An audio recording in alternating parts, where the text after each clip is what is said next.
Okay, I'm just going to try to do a very quick presentation. We are still in a pandemic. It is not over. COVID is still here. This is the recent news about Spain issuing a mandatory wearing of protective mask in Spain.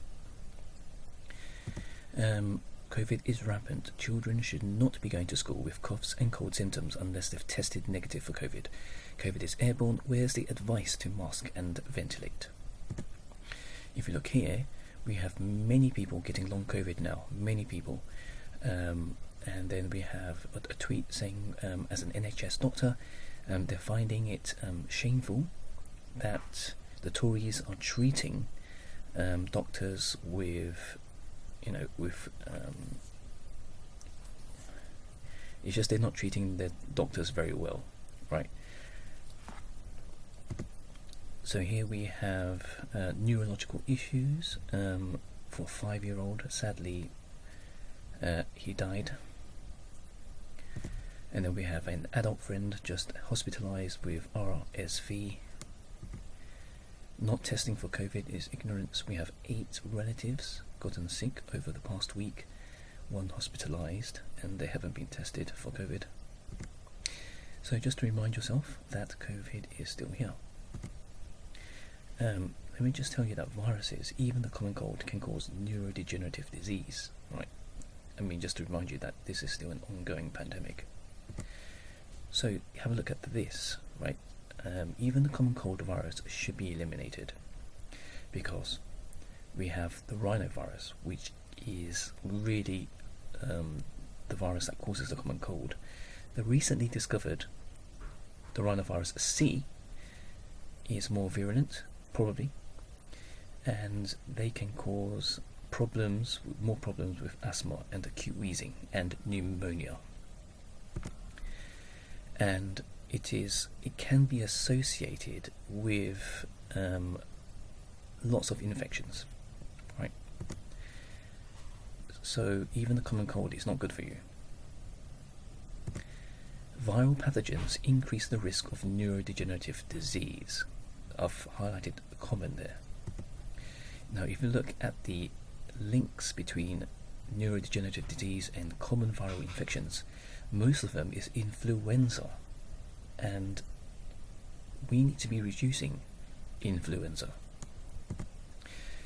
Long COVID is ignored by the media, the public, and even doctors.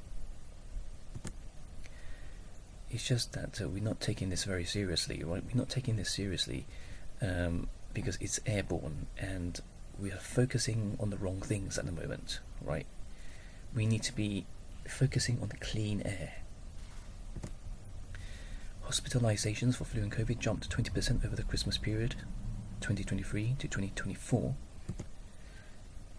SARS-CoV-2 can trigger acute encephalopathy as a serious complication in children. Long COVID causes changes in the body that makes exercise debilitating because there's evidence of it. Mitochondrial problems, muscle damage, and the presence of microclots. You can't fight for justice if you ignore COVID. So let's just go back here. We should never infect people. We should never assume COVID is like having the flu or cold. We should always reduce risk of infecting other people. If we look at here, September 2023, viral persistence in children infected with SARS-CoV-2. If we go back to the cold virus, the rhinovirus, it can cost the economy billions of dollars and missed days of work.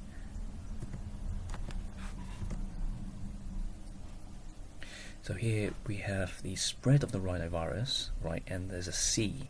The new variant C has emerged in the last 20 years, and it is this new variant